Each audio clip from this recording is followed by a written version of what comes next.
Assembly ఎన్నికల్లో ఉన్న wave Lok Sabha ఎన్నికల్లో ఉంటుందని మీరు అనుకుంటున్నారు? It's not wave, it's not wave. Nizamabad Lok Sabha నియోజకవర్గానికి సంబంధించినంత వరకు ఒకవైపున నరేంద్ర మోడీ ఇక్కడ తప్పకుండా గెలిచి తీరుతామనే ఒక ధీమాను వాళ్ళు చాలా బలంగా పెట్టి, ఇప్పుడు నరేంద్ర మోడీ దేశమంతునుడే, నిజామాబాద్ ప్రత్యేకత ఎందుకు? మీ మెడల వేసుకున్నది ఇదే కండువ 2019 లోక్సభ ఎన్నికల్లో అభ్యర్థుల డెస్టినీ డిసైడ్ చేసింది. నాట్ ఓన్లీ నిజామాబాద్, ప్రధానంగా తెలంగాణలో పసుపుకు సంబంధించింది కానీ, జొన్నకు సంబంధించింది కానీ, లేదా బోధన్ షుగర్ ఫ్యాక్టరీ 2025 డిసెంబర్ చివరిలోగా చక్కెర కర్మాగారం పునఃప్రారంభం చేయడం జరుగుతుంది. ఇవాళ ఎన్నికల ముందు మీరు హామీ ఇస్తున్నారు, మరి నిజమే సాధ్యమవుతుంది? అది ఇది ఎన్నికల వాగ్దానం కాదు. I'm sorry.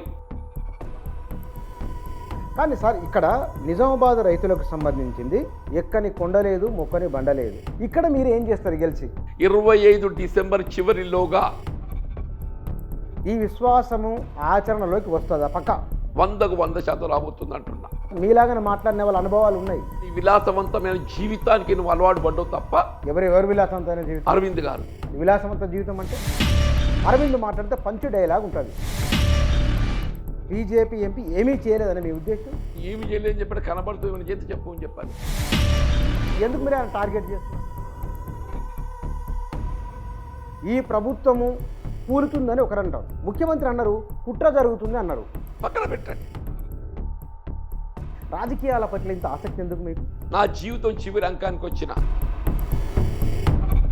ఎమోషనల్ వర్డ్స్ చెప్తున్నా. No, it's not emotional, it is not emotional.